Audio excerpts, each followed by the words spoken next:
uwanka opetete mu Burundi ngo ntaco amaze amashi nababarire uwankibanki y'ugwaruka mu Burundi ngo ntaco amaze. Umukuru w'igihugu cy'u Burundi Evariste Ndayishimiye yarasozereye kuri wa 27 mu Kakaro 2024 urugendo yari amazemwe imisi agendera ugwaruka muri caravane bataziriye inkebuzo. Ubwo rugendo yarasozereye mu ntara ya Gitega aho yaciye mu makomine atandukanye. Muri komine ya Gishubi yaragendeye koperative y'ugwaruka Shazubegwe isho n'impuzu aca yifadikanya n'abenegihugu n'ugwaruka ruri mu buruhuko bo ku mutumba wa Rubande mu bikorwa vyo guca imikobeko. Mu ijambo ryiwe buramatari w'intara ya Gitega Venama Nirambona yamejeje ko bihaye ihangiro ryo guca ibirometero 600 vy'imikobeko muri uyu mwaka mu gihe umwaka uheze bari bihaye ibirometero 500 batako baranabirenza. Venama Nirambona yamejeje ko umwimbu wagenze neza muri uyu mwaka ko ikirere cyagenze neza. Muri ikiringo c'ici naho ngo abenegihugu ariko barasozera irima ryo mu mwonga bongera bitegurira irima ry'agatasi. Umukuru w'igihugu cy'u Burundi Evariste Ndayishimiye nawe yamejeje ko ugwaruka rumaze gutera intambwe mu bijanye n'iterambere muri yo ntara ya Gitega. Yamejeje kandi ko Uburundi bukeneye ugwaruka gwiga rufise ihangiro rw'ivyo ruzokora. Yasavye abanyeshure kwiga bakora ubuhinga bwo guhingura itunga kama Imana yahaye Uburundi. Aka ugwaruka ruzoza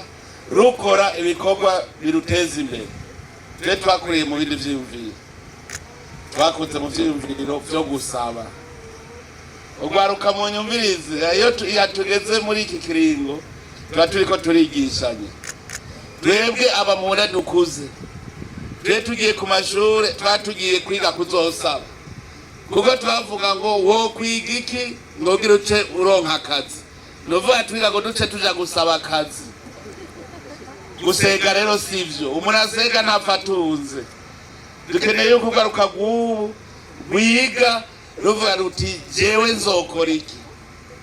Abigisha nabo akaba yabasavye kwigisha berekana akarero k'ivyo bakora atari mu majambo gusa. Umwigisha utegereza kubuza ivyo wigisha ingene bija mu ngiro. Ntushobora kuja kwigisha nka ca cigwa c'uburimyi muri kogisha cigwa c'uburimyi utazi no gutera igitunguru. Uri mwigisha banzo ugende utere ibitunguru uretse kwigisha wigisha abana. Biratangaje hariho icigwa cyo kwiteza imbere entrepreneuria.